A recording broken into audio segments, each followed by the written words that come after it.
स्वागत करता हूँ आपको अपने इस यूट्यूब चैनल पे। दोस्तों, जैसे जैसे एग्ज़ाम ख़त्म होने के कगार पे हैं, आपके बहुत सारे ऐसे कमेंट आ रहे हैं जो थोड़ा सा मतलब कि डिफ़िकल्ट और आप कह सकते हैं कि थोड़ा सा फ्रस्ट्रेटिंग टाइप के कमेंट आ रहे हैं। कहने का मतलब ये है कि मेरे भी कुछ दोस्त जो कि अब जिनका एग्ज़ाम है उसमें वो बता रहे हैं कि बहुत ऐसे क्वेश्चन आ रहे हैं जो कि टाइम कंज्यूमिंग भी है और डिफ़िकल्ट भी है।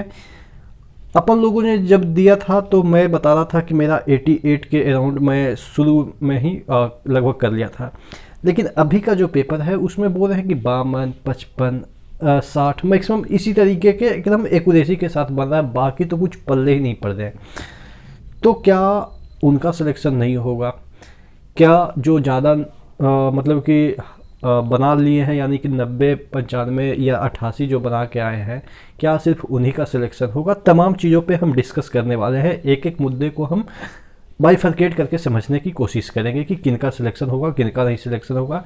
अभी के जो एग्ज़ाम होने जा रहे हैं या हो रहे हैं, इसके डिफ़िकल्टी लेवल को देख के क्या कहा जा सकता है, क्योंकि ये जो ट्रेंड है वो हर एक एग्ज़ाम में, आपके ग्रुप डी में भी ऐसा ट्रेंड देखने को मिलेगा कि लास्ट के जो फेज होते हैं उसमें ऐसे क्वेश्चन पूछे जाने लगते हैं कि बच्चे फ्रस्ट्रेट हो जाते हैं कि यार हमारे दोस्त तो जिनका कि 1 महीने पहले एग्ज़ाम हुआ था वो तो साला 80 बना के ले आए हैं और मेरा 55 ही बन रहा है, तो उनका तो होगा, मेरा नहीं होगा। ऐसा दिमाग में मतलब कि आने लगता है अनर्गल चीज़ें कि 50 में क्या होगा, मेरे दोस्त ने तो 80 बना के आया है। ठीक है, तो ऐसे ऐसे जो चीज़ें आती हैं उसी को अपन समझेंगे। इससे पहले कि वीडियो को हम शुरू करें, आपको भी पता है कि टेक्स्ट बुक आपके लिए ग्रांड सेल लेके आया है, यानी कि ईयरली पास लेके आया है, मॉक टेस्ट पास, जो कि अभी जो आप एग्ज़ाम दे रहे हैं उसी तरह का पैटर्न आपको देखने को मिलेगा, जो कि आपको 299 में मिलता है। यहाँ पे आपको बहुत सारे लोग यहाँ पे इस मॉक टेस्ट को देते हैं, जिससे कि आप ये अनुमान लगा पाएंगे कि आप कहाँ पे स्टैंड करते हैं। अगर आप उसमें भी डिस्काउंट चाहते हैं, 299 में जो चीज़ें मिल रही है, 299 में जो चीज़ें मिल रही है उसमें भी आपको 30 रुपये का डिस्काउंट मिल जाएगा, 269 में मिल जाएगा। ठीक है, अगर आप एक कूपन कोड ER मनीष एक साथ लिखना है बिना स्पेस दिए हुए, ठीक है, ये यूज करते हैं। बाई जो ऑप्शन रहता है उसके नीचे हैव कूपन कोड करके ऑप्शन रहता है, हैव कूपन कोड पे क्लिक करके ये वाला चीज़ें टाइप करेंगे, 299 वाला चीज़ें 269 में मिल जाएगी। ठीक है, तो एक बार नीचे डिस्क्रिप्शन बॉक्स में लिंक चेक कर लेंगे, वहाँ पे मैं प्रोवाइड कर दूंगा। तो बात कर रहे थे कि जिनका 55 नंबर बना है, 52 नंबर बना है, उनका सिलेक्शन नहीं होगा। अभी जिनका इस तरह से पेपर आ रहे हैं, मैंने देखा है कि किस तरह के क्वेश्चन आ रहे हैं, देखेंगे तो आप भी चौंक जाएंगे। ऐसे ऐसे क्वेश्चन आ रहे हैं, असर रीजन में ऐसे 4-5 स्टेटमेंट दे दिया और उसमें 1, 2, 3 इस तरह से, मतलब कि 1 या 2 सही, इस तरह से क्वेश्चन पूछे जा रहे हैं। यानी कि आप समझ सकते हैं कि कितना डिफ़िकल्ट लेवल के क्वेश्चन अभी पूछे जा रहे हैं। जो चीज़ें जिस ट्रेंड में पूछा जाता था, जैसे पूछा जाता था सपोज सविनय अवज्ञा आंदोलन कब स्टार्ट हुआ या असहयोग आंदोलन कब स्टार्ट हुआ, यही क्वेश्चन बनते हैं। ट्रेंड तो यही कहता ना कि ये कब स्टार्ट हुआ, इसको किसने लीड किया, यही सब क्वेश्चन बनते हैं। अब उसमें क्या क्वेश्चन पूछ दिया जाएगा कि सविनय अवज्ञा आंदोलन में जो गांधी जी को सहयोग करने वाले कौन कौन व्यक्ति थे, 5 व्यक्ति या 4 व्यक्ति दे देगा और उसमें 1 व्यक्ति नहीं होंगे। बताओ, कभी ऐसा प्रश्न आपने असहयोग आंदोलन या इस तरह के सविनय अवज्ञा आंदोलन पे पढ़ा है? नहीं पढ़ा है। आप सिर्फ यही जानते हैं कि डेट कब है और कौन इसको लीड कर रहे हैं। अब इस तरह के प्रश्न जब पूछे जाएंगे तो ये ना आपको लूसेंट में मिलेंगे, ये बड़ी जो इतनी मोटी मोटी किताबें होती है ना IAS के प्रिपरेशन के लिए, उसमें ये सब चीज़ें होती है। तो उसके लिए आप इतनी मोटी किताबें नहीं पढ़ सकते हैं। तो क्या हो सकता है कि सभी को वो चीज़ें नहीं आएगी, तो जो जब ये चीज़ें सभी को नहीं आएगी तो ऑब्वियस है सभी का मार्क्स 52-55 में ही अटकेंगे। तो इसका मतलब ये तो नहीं है जो 80 नंबर जिनको कि सविनय अवज्ञा आंदोलन के डेट पूछा गया था वो तो सही करके आए, तो क्या उनसे तुलना आपको की जाएगी? नहीं।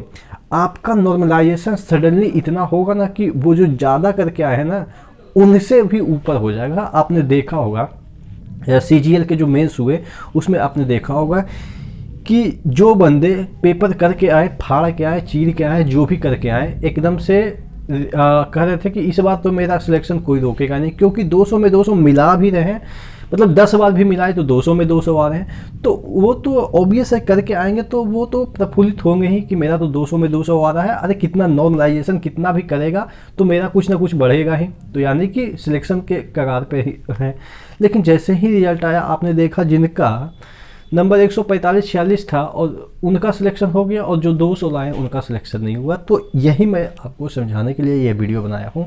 अगर अभी के फेज में आपके क्वेश्चन टफ पूछे जा रहे हैं, या जिस भी फेज में, हो सकता है कि पहले भी कई सारे ऐसे फेज रहे हैं, ऐसा नहीं मैं कह रहा हूँ कि जो शुरुआत के फेज है उसमें सभी में ईजी पूछे गए हैं या मॉडरेट पूछे गए हैं। शुरुआत के फेज में भी कुछ ऐसे शिफ्ट रहे जिसमें कि आपके पेपर थोड़ा सा टफ थे, तो जो टफ पूछे गए हैं उनका प्रोबेबिलिटी सिलेक्शन की ओर ज़्यादा जाती है। आप ग्रुप डी में भी देखेंगे तो कई बार आपने देखा होगा 100 समथिंग चला गया था नॉर्मलाइजेशन, जो कि नॉर्मलाइजेशन का अभी तक किसी को समझ में नहीं आ रहा है।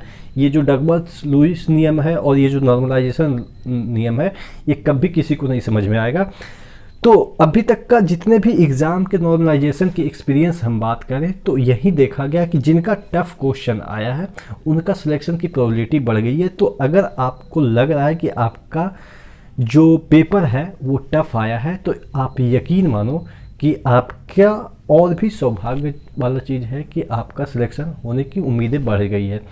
आप ये कदापि मत सोचो कि मेरा 48 आएगा 45 आएगा, क्योंकि 48 और 45 को नॉर्मलाइज करके 90 कर दिए जाते हैं, और जो 80 लाते हैं उनको नॉर्मलाइज करके 82 कर दिए जाते हैं। तो आप समझ सकते हो कि कितना बड़ा रोल प्ले करता है। रॉ नंबर का तो कोई मतलब ही नहीं है, क्योंकि जो सिलेक्शन होगा वो आपके नॉर्मलाइज मार्क्स पे ही होगा ना। तो आप नीचे कमेंट करके बताएंगे कि आपका शिफ्ट टफ था या इजी था, आपने कितना किया।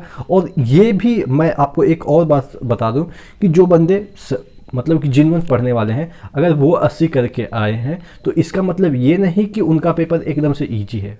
हो सकता है कि वो पढ़ के इतना टैलेंटेड है कि उनको इजी लगा हो। तो ये भी कदापि मतलब नहीं होता है कि जो 80 करके आए, जो 85 करके आए हैं, उनका पेपर ईजी ही था। ठीक है, क्योंकि ईजी डिपेंड करता है आपने कितना पढ़ा। लेकिन ऐसा नॉर्मली कम होता है कि टफ पेपर में आप 80-85 करके आए। ठीक है, आपका पेपर कैसा रहा आप नीचे ज़रूर कमेंट बॉक्स में कमेंट करके बताएंगे। और जिनका भी अभी होने वाला है उनको यही पेशेंस रखना है। अगर आप एग्ज़ाम में गए हैं और आपका पेपर बन नहीं रहा है, शुरुआत में नहीं बन रहे हैं, और लग रहा है कि ये चीज़ें थोड़ा सा डिफ़िकल्ट है, तो आप माइंड वहाँ पे निगेटिव मत कीजिएगा कि मेरा सिलेक्शन अब तो होगा नहीं, ऐसे ऐसे क्वेश्चन पूछे जा रहे हैं, क्योंकि वहाँ पे आप डिमोटिवेट फील करके हो सकता है जो चीज़ें आए वो भी गलत कर दें। तुम दिमाग में यही बैठाइएगा कि अगर आपका वहाँ पे दिख रहा है क्वेश्चन थोड़ा सा टफ, तो आप श्योरिटी पे जाइएगा कि इसमें हम अगर 50 नंबर के लिए 50 नंबर भी अच्छे से कर लेते हैं तो हमारा सिलेक्शन हो जाएगा। उस समय ये मत कभी सोचिएगा कि हमारा दोस्त 88 करके आया, हमारा दोस्त 85 करके आएगा। अगर ऐसा सोच लेंगे तो आप वहाँ पर निगेटिव पे चले जाएंगे, निगेटिव मारते चले जाएंगे, क्योंकि आपको तो यही ध्येय में रहेगा कि 80 से नीचे करेंगे तो हमारा सिलेक्शन नहीं होगा। लेकिन आप ये बात को भूल जाएंगे वहाँ पर कि हो सकता है कि आपका ये वाला जो पेपर है वो टफ है और इसमें 55-52 में ही आपका सिलेक्शन होने वाला है। ठीक है ना। तो जब भी आपका एग्ज़ाम होगा तो ये बात को भी मतलब कि दिमाग में रखिएगा कि अगर आपका क्वेश्चन अच्छा खासा लेवल का है तो आप ये समझिएगा कि जो 80 करके गया है उससे अपने आप को कभी कंपेयर मत कीजिएगा, क्योंकि लास्ट में सिलेक्शन नॉर्मलाइजेशन पे ही होगा। ठीक है, एक बार फिर से रिवाइंड कर दें कि टेक्स्ट बुक आपके लिए लाया है ईयरली मॉक टेस्ट पास, जो कि आपको 269 में मिल जाएगा अगर आप एक coupon code ER Manish use करते हैं तो। ठीक है, नेक्स्ट वीडियो में मिलते हैं, तब तक के लिए धन्यवाद। और किस चीज़ पे वीडियो चाहिए और किस टॉपिक पे वीडियो चाहिए आप नीचे कमेंट बॉक्स में कमेंट करके ज़रूर बताएंगे, क्योंकि मैं आपके कमेंट को पढ़ता हूँ। रिप्लाई इसलिए नहीं दे पाता हूँ क्योंकि बहुत टाइम लगता है, एक एक चीज़ को टाइप करने में काफ़ी समय लगता है। तो मैं सोचता हूँ कि जितने भी आपके कमेंट होते हैं ना, उसको पूरे को एक मशीन में डाल के फर्निश्ड कर दिया जाता है। उसमें से जो मेन पॉइंट आता है उसको अपन वीडियो के माध्यम से डिस्कस कर ही देते हैं। अगर आप देखते होंगे रेगुलर व्यूअर हैं तो आपको पता चल जाता होगा कि आप जो कमेंट करते हैं उसके अकॉर्डिंग आपका वीडियो होता है कि नहीं, क्योंकि नाम भी बहुत लेते कितना मतलब कितने का नाम लेंगे कि आपने ये कमेंट किया, आपने वो कमेंट किया। मतलब कि आपको मेन कंटेंट से मतलब होनी चाहिए कि जो आपने पूछा क्या वैसा मैंने डिलीवर किया कि नहीं किया। ठीक है, नेक्स्ट वीडियो में तब तक के लिए धन्यवाद।